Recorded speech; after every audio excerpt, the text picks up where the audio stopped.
तो हमारे पास जो अगला यूनिट है वो है जल प्रदूषण के स्रोत और प्रभाव, यानी कि ये है आपका यूनिट नंबर 3, एनवायरमेंटल पोल्यूशन। तो एनवायरमेंटल पोल्यूशन का ये टॉपिक है। देखें, जल प्रदूषण सबसे पहले तो इसमें जो आपसे पूछा जाता है, इसमें तमाम तरह के पोल्यूशन की बात होती है। तो इसमें water pollution, air pollution, soil pollution, noise pollution और सॉलिड वेस्ट मैनेजमेंट, ये तीन तीन चार तरह के पोल्यूशन है।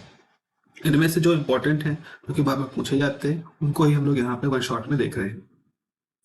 जल प्रदूषण के स्रोत पे बात करें तो जल प्रदूषण एक गंभीर पर्यावरणीय समस्या है जो तब पैदा होती है जब हानिकारक पदार्थ किसी भी जल स्रोत, जैसे कि नदी हो गया, तालाब हो गया, झील हो गया, भूजल हो गया या महासागर में मिल जाते हैं। और फिर ये पदार्थ क्या होता है, जल की जो प्राकृतिक गुणवत्ता होती है उसको बिगाड़ देते हैं, जिससे ये पीने के लिए अयोग्य हो जाता है और जलीय जीवन के लिए फिर वो खतरा बन जाता है। तो इस तरह से हम ये देखते हैं कि जल प्रदूषण में क्या होता है कि हमारे पास जो जल मुख्य रूप से जो पीने के लिए हमारे लिए जरूरी होता है, अन्यथा पे वो जल जनित रोग वो सब शुरू हो जाते हैं। वो जब प्रदूषित हो जाता है उसमें कुछ ऐसे तत्व मिल जाते हैं जो कि हमारे शरीर को बिगाड़ देते हैं, हमारे पानी गुणवत्ता को बिगाड़ देते हैं। तो इस पूरी प्रक्रिया को हम जल प्रदूषण कहते हैं। इसके स्रोत क्या है, जल प्रदूषण के स्रोत क्या क्या है? तो जल प्रदूषण कई स्रोत हैं जिनको मोटे तौर पर हम दो तरह से बांट सकते हैं। एक होता है बिंदु प्रदूषण सोर्स, पॉइंट पोल्यूशन सोर्स, जैसे कि ये स्रोत एक निश्चित स्थान से प्रदूषकों को सीधे जल में छोड़ने से में शामिल होता है। मतलब एक तरह ऐसा होता है ना कि कभी कई बार होता है कि जैसे फैक्ट्री है, तो फैक्ट्री ने अपने यहाँ जो भी उसका गंदा संदा पानी जो निकलता है, इसमें केमिकल मिले होते हैं, उनके लिए एक छोटी सी एक पाइप बना रखी है। वो पाइप क्या होती है, नदी में एक जगह पे खुली होती है, तो हमेशा उसी जगह से ही वो जहरीला पानी नदी में मिलता रहता है। तो इस तरह से हमने देखा है कि एक निश्चित स्थान से प्रदूषकों को जो है हम सीधे पानी में छोड़ते हैं। अगर हम औद्योगिक कचरे के निपटान की बात करें तो कारखानों से निकलने वाला जो रासायनिक अपशिष्ट होता है, मतलब जो मिलावटी जो पानी होता है जिसमें कि बहुत सारे केमिकल होते हैं, जिसमें अवशिष्ट होता है, धातु होते हैं, अन्य जहरीले पदार्थ जो होते हैं, वो जल स्रोतों को दूषित करते हैं। शहरी अपशिष्ट की बात करें तो शहर भी है, शहर से जो गंदा पानी निकलता है, तो शहर से निकलने वाला गंदा पानी, कस्बों से निकलने वाला गंदा पानी, शौचालय कचरा और जो सीवर वगैरह होते हैं, जो रासायनिक पदार्थ होते हैं, ये भी नदियों में नालों के माध्यम से मिलते हैं, वो भी एक खास जगह से अंदर पहुंचते हैं। कृषि प्रवाह अपवाह की बात करें तो खेतों में इस्तेमाल होने वाले जो रासायनिक उर्वरक होते हैं, कीटनाशक होते हैं, जो खर पदार्थ मतलब खराब पदार्थ होते हैं, वो बारिश के साथ में बह करके नदियों तालाब में मिल जाते हैं। तो अब कुछ होते हैं गैर बिंदु प्रदूषण स्रोत, मतलब किसी एक स्थान इनका निश्चित नहीं होता, लेकिन फिर भी इनसे हमें जो कचरा होता है वो मिलता रहता है पानी में। तो ये स्रोत किसी एक निश्चित स्थान से तो नहीं, लेकिन बड़े भौगोलिक क्षेत्रों से प्रदूषकों को धीरे धीरे जल स्रोत में मिलाने से ऐसा होता है। मतलब हम एक जगह से नहीं, कई जगहों से वो पानी मिलाया जाता है। जैसे वायु प्रदूषण हो गया, तो वायुमंडल मौजूद प्रदूषण बारिश के साथ धरती पर आकर के जल स्रोतों को दूषित कर सकते हैं। हम लोग आगे पढ़ेंगे, आम्ल वर्षा वाली बात पढ़ेंगे। तो हवा में गंदगी है, पानी बरसा, वो खारी केमिकल उस पानी के साथ मिल गया और पानी के साथ जमीन में आ गया और फिर पीने के पानी में मिल गया। तो वायु प्रदूषण भी आगे जाके जल प्रदूषण को सपोर्ट करता है। अब क्या होता है, जंगल की कटाई। तो जंगल में जब कटाई हो जाती है तो मिट्टी में जो कटाव बढ़ जाता है, क्योंकि पेड़ की जड़ें जो होती हैं वो मिट्टी को बांधे रहती है एक तरह से। और जब जड़ नहीं है तो मिट्टी कटेगी, तो जो नदियां और तालाब में जमा होकर के जल की जो गुणवत्ता है उसको कम कर देता है। अम्ल वर्षा होता क्या है कि जीवाश्म ईंधन मतलब पेट्रोल जो बहुत ज्यादा जलना शुरू हो गया, तो सल्फर डाइऑक्साइड और नाइट्रोजन ऑक्साइड वायुमंडल में हवा में चली जाती है। जब पानी बारिश होती है तो पानी के साथ मिल करके सल्फ्यूरिक एसिड या नाइट्रिक एसिड वगैरह का के कंपोनेंट वहां बन जाते हैं और अम्ल वर्षा का कारण बनते हैं। ये भी आगे जाके जल स्रोत को नुकसान पहुंचाते हैं। इससे प्रभाव क्या होता है? प्रभाव बुरे ही हैं हर तरह से। जल प्रदूषण से दूरगामी दुष्परिणाम होते हैं मनुष्यों के लिए, जलीय जीव के लिए, पूरे पारिस्थितिकी तंत्र को प्रभावित करते हैं। अगर हम देखें डिटेल में, जैसे कि आपके पास है कि मानव के स्वास्थ्य पर इसका बहुत बुरा प्रभाव पड़ता है। आपके पानी जो पी रहे हैं उसमें तमाम तरह के ऐसे पदार्थ मिल चुके हैं जो कि दूषित हैं। अब प्रदूषित पानी से हैजा, टाइफाइड, डायरिया और त्वचा संबंधित रोग भी हो रहे हैं। साथ ही साथ जलीय जीव खाने में जो मछलियां हैं उनमें भी ये जहर जा रहा है। अब वो मछलियां मनुष्य खा रहा है तो मनुष्य के शरीर में भी वो जहर पहुंच रहा है। जलीय जीव के प्रभाव क्या होता है? जल प्रदूषण के होने से ऑक्सीजन की मात्रा घट जाती है, क्योंकि वो केमिकल पानी में गए तो उन्होंने उस ऑक्सीजन की मात्रा को घटा दिया है। इससे क्या होते हैं, मछलियां और अन्य जलीय जीव का दम घुट जाता है और प्रदूषण जो होता है वो उनके प्रजनन क्षमता को प्रभावित कर सकता है। तो उनकी आबादी, उनकी जनसंख्या, उनकी जो पूरे पारिस्थितिकी तंत्र में जो उनकी घनत्व होना चाहिए उस पर प्रभाव पड़ना शुरू हो जाता है। पूरे पारिस्थितिकी तंत्र का असंतुलन बढ़ जाता है। तो जल प्रदूषण से क्या होता है, खाद्य श्रृंखला प्रॉब्लमेटिक हो जाती है। दूषित जल में पनपने वाले जो हानिकारक बैक्टीरिया हैं वो पौधों को भी नुकसान पहुंचाते हैं।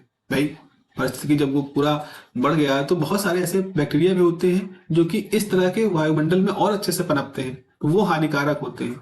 उनके बढ़ने से भी फिर नुकसान हमारा शुरू हो जाता है। तो अब एक और सवाल होता है कि वायु प्रदूषण क्या होता है। अब यहाँ से हम लोग बात कर रहे हैं वायु प्रदूषण की। तो वायु प्रदूषण हमारे स्वास्थ्य पे बहुत गहरा असर डालता है। सवाल पूछा जाता है वायु प्रदूषण से हमारे ऊपर क्या प्रभाव पड़ता है।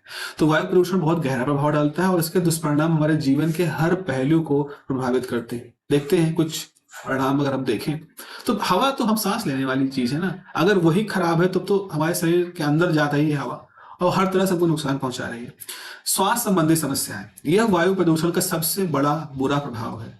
प्रदूषित हवा में मौजूद जो हानिकारक कण होते हैं, रासायनिक तत्व होते हैं, वो हमारे फेफड़ों में जाके जमा हो जाते हैं, जिससे जो सांस लेने में तकलीफ होती है। खांसी, छींक, सीने में जकड़न, अस्थमा जैसी गंभीर बीमारियां भी इससे होना शुरू हो जाती है। अगर हम हार्ट की बात करें तो उस पर प्रभाव होता है। वायु प्रदूषण हृदय और रक्त वाहिनियों को भी नुकसान पहुंचाता है। दूषित हवा में मौजूद तत्व जो होते हैं वो हमारे ब्लड में मिल जाते हैं, क्योंकि जब सांस लेते हैं तो सांस के थ्रू हमारे खून के अंदर ऑक्सीजन और कार्बन डाइऑक्साइड का आदान प्रदान होता है, लेकिन उसके साथ वो भी चले जाते हैं जो हमारे प्रदूषण के साथ गए हैं। तो वो रक्त की वाहिनियों में और सख्त कर देते हैं, उनको स्टिफ बना देते हैं, उनको सकरा कर देते हैं। इससे क्या होता है, हृदय को रक्त पंप करने में मेहनत करनी पड़ती है। इससे heart attack, stroke, high blood pressure, इस तरह की बीमारियों का खतरा बढ़ जाता है।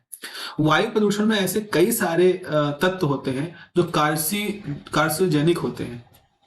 कार्सियोजेनिक का एक मोटा सा मतलब ये है कि ये कैंसर को भी पैदा कर सकते हैं। यानी कार्सियोजेनिक मतलब कैंसर पैदा कर सकते हैं। फेफड़ों का कैंसर वायु प्रदूषण पर सीधे तौर पर जुड़ा हुआ है, और मतलब ऐसे ऐसे रिसर्च है जो ऐसा मानती हैं कि वो सीधे तौर पर जुड़ा हुआ है।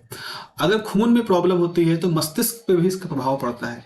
मस्तिष्क संबंधी समस्याएं भी देखी गई हैं। शोधों से पता चला है कि वायु प्रदूषण मस्तिष्क के विकास और कार्य को प्रभावित कर सकता है। याददाश्त कमजोर होना, सीखने में परेशानी, डिमेंशिया जैसी बीमारियों का खतरा बढ़ जाता है। बाल विकास में वायु प्रदूषण बाल विकास में बाधा डालता है। जो बच्चों में श्वसन संबंधी समस्याएं हो सकती है, उनके शारीरिक और मानसिक विकास को भी इससे प्रभावित हो सकता है। आंखों में जलन सीधा तौर पे हम देखते हैं। अगर हवा में प्रदूषण है तो धूल, मिट्टी और रासायनिक तत्व आंखों में जलन करते हैं और खुजली पैदा कर सकते हैं। इससे आंखों में संक्रमण खतरा बढ़ जाता है।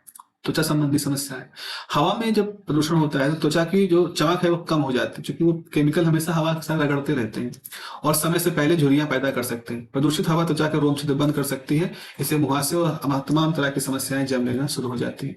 अलावा इसके थकान, कमजोरी, सिरदर्द समस्याएं रहती हैं, और साथ ही साथ जो गर्भवती महिलाएं हैं और जो बुजुर्ग लोग हैं उन पे भी इसका बहुत बुरा असर पड़ता रहता है। तो वायु के प्रदूषण के दुष्प्रभाव से बचने के लिए, उसकी गुणवत्ता सुधारने के लिए हमें प्रयास करना चाहिए।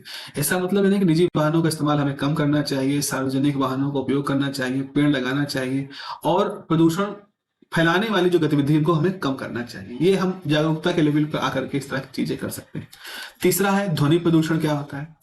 तो ध्वनि प्रदूषण जो होता है, जैसे कि नाम बता रहा है, ध्वनि आवाज से होने वाला प्रदूषण।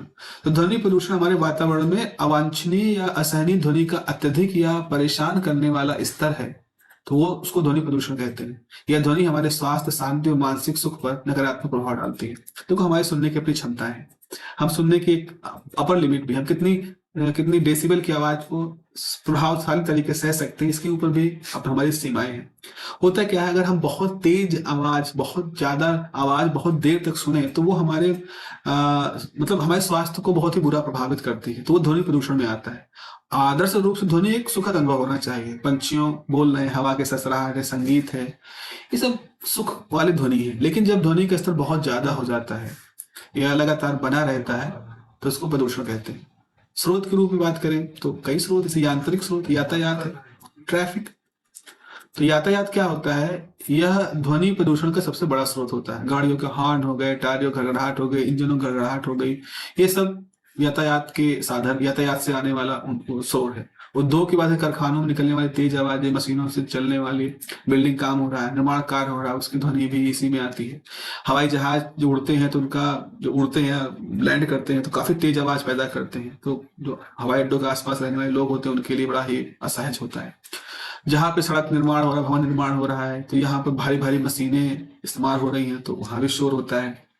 उसके अलावा ऐसे लाउड स्पीकर लोग इस्तेमाल करते हैं, सार्वजनिक स्थानों पर तेज आवाज में बजने वाले लाउड स्पीकर है, धार्मिक स्थलों में निकलने वाली ध्वनि है, राजनीतिक रैलियों में होने वाला शोर है, पटाखों की तेज आवाज है, मतलब ध्वनि प्रदूषण, वायु प्रदूषण दोनों करते हैं, आतिशबाजी वाली चीजें जो होती हैं, दिवाली है, अन्य त्योहार पर, ये सब गंभीर समस्याओं को पैदा करते हैं।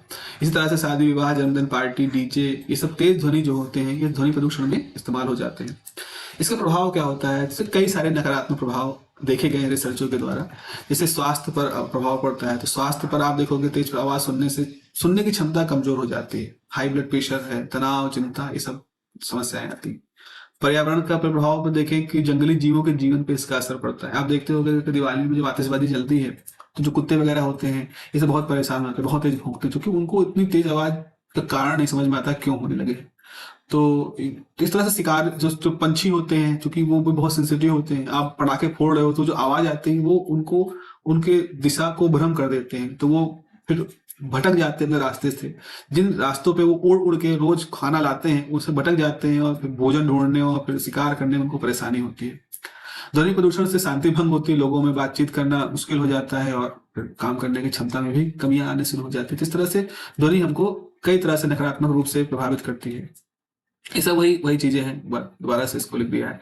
आप इसके लिए क्या कर सकते हैं, इसको कैसे हम कम कर सकते हैं? तो भाई कुछ सरकारी नियम हैं इसके। सरकार को सख्त नियम बनाकर वाहन उद्योगों और निर्माण कार्यों में होने वाले ध्वनि प्रदूषण को नियंत्रित करना चाहिए। आपने देखा होगा नो हॉर्न जोन लिखा रहता है हॉस्पिटलों और स्कूलों के सामने। शहरी नियोजन है, रिहायशी इलाकों को औद्योगिक क्षेत्र से दूर रखें, फैक्ट्रियां दूर बनाएं जहां लोग रहते हैं, सड़कों के किनारे पेड़ लगाएं ताकि वो ध्वनि को सोख ले जो हॉर्न वगैरह की आवाज होती है। वाहनों का रख रखाव रखें, उनको सही से रखें, सर्विस करें ताकि उनकी इंजन या आने वाली आवाज कम हो जाए। जागरूकता रखें, लोगों को समझाएं कि ये भी एक तरह का प्रदूषण है और शांत रहने के महत्व को समझना जरूरी है। अपने प्रयास को हम बढ़ाएं, हम तेज आवाज में संगीत न बजाएं, पटाखों का न इस्तेमाल करें, कम इस्तेमाल करें और रात के समय शांत रहने का प्रयास करें। तो ये जो ध्वनि प्रदूषण को कम करने के लिए सरकार को, उद्योग को, आम जनता को, सबको मिलकर प्रयास करने की जरूरत है। ये शांति बनाए रखने के लिए बहुत जरूरी है। चलिए एक और प्रश्न पूछा जाता है कि जो थर्मल पावर प्लांट होते हैं उनसे तो हम बिजली बनाते हैं, तो क्या उनसे प्रदूषण होता है? बिल्कुल होता है। तो हमारा सवाल है कि थर्मल पावर प्लांट से कैसे प्रदूषण होता है? तो गर्म पानी का बहाव थर्मल पावर प्लांट में थर्मल डिस्चार्ज होता है। बिजली बनाने की प्रक्रिया में थर्मल पावर स्टेशन बड़ी मात्रा में पानी का इस्तेमाल करते हैं। इस पानी को गर्म करके भाप बनाई जाती है और फिर टरबाइन चला के बिजली पैदा की जाती है। फिर बिजली बनाने के बाद इसको ठंडा करने की जरूरत होती है। आमतौर पर लोग क्या करते हैं, इस गर्म पानी को नदियों या समुद्र में छोड़ दिया जाता है। तो ये जो अब ये क्या करता है, ये जो गर्म पानी है ये नदियों झील के जो प्राकृतिक तापमान है उसको बढ़ा देता है। अब प्राकृतिक तापमान जब गर्म बढ़ जाती है, चूंकि बहुत ही संतुलित होता है ये जो जल चक्र का हिसाब होता है, बहुत सारे जलीय जीव हैं, बहुत सारे जलीय पौधे हैं जो इस तापमान के बढ़ाव को सह नहीं पाते हैं।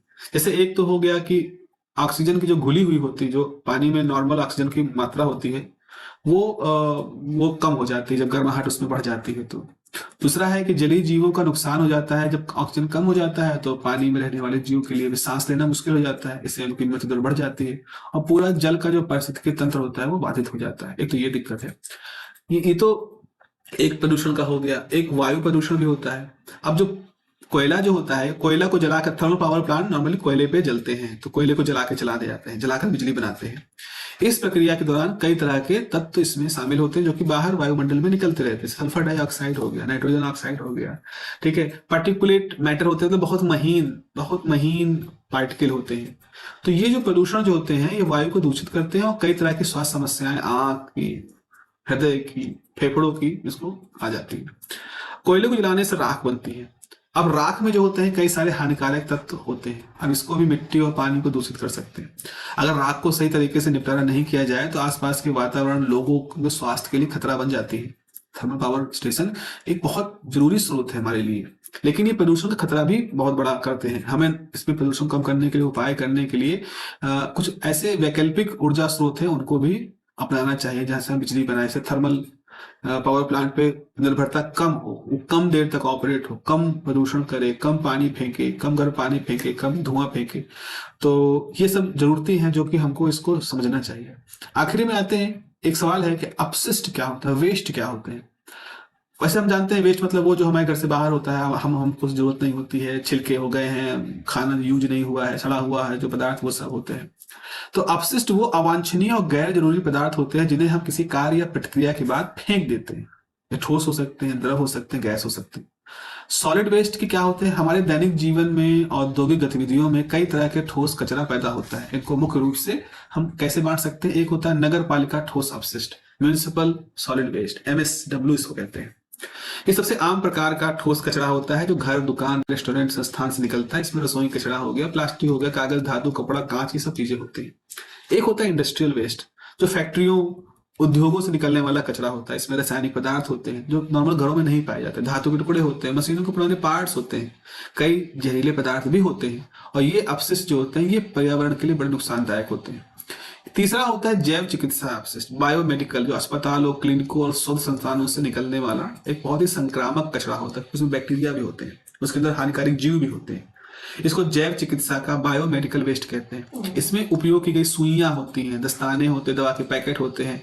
कई बार शरीर ऑपरेशन के बाद जो शरीर के अंग होते हैं जिनको काट के अलग किया गया होता है, उनको भी इसमें शामिल हो जाते हैं।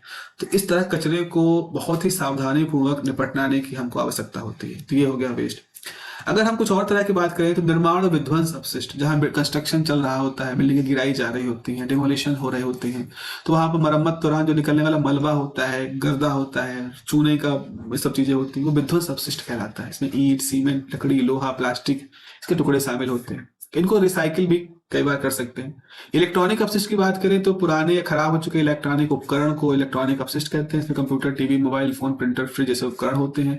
इसमें कई बार जो मदरबोर्ड वगैरह होते हैं उसमें कुछ जहरीले पदार्थ भी होते हैं, इसलिए इसको निपटाने को हमें बहुत ही खास तरीके से अपनाने चाहिए तरीके। हैजार्डियस वेस्ट क्या होते हैं, कुछ औद्योगिक प्रक्रियाओं और घरेलू सामानों में इस्तेमाल होने वाले पदार्थ खतरनाक अपशिष्ट माने जाते हैं। जैसे कीटनाशक हो गया, पेंट हो गया, बैटरी हो गया, थर्मामीटर हो गया, इसमें कि पारा होता है, फ्लोरेसेंट ट्यूब हो गए हैं। इनके संपर्क में आने से नुकसान ज्यादा हो सकता है, इसलिए इनको हम हैजार्डियस वेस्ट कहते हैं। तो इसके अलावा जैसे कृषि खेतों से निकलने वाला कचरा है, परमाणु ऊर्जा संयंत्रों से निकलने वाला कचरा भी ठोस प्रकार के वेस्ट में ही आता है। इसके ठोस अपशिष्ट में प्रबंधन के लिए इसको उचित कदम उठाना बहुत जरूरी है। इसको रिसाइकिल करना है, कंपोस्टिंग करना है, उचित निपटाने इस तकनीक को अपना करके हम इस नुकसान को कम कर सकते हैं। अगर हम पर्यावरण की दृष्टि से सुरक्षित हम कैसे चुनेंगे, अगर हमें मान लीजिए वेस्ट है, हमको उसको किसी जगह पर ठिकाने लगाना है, यूटिलाइज करना है, तो क्या करें।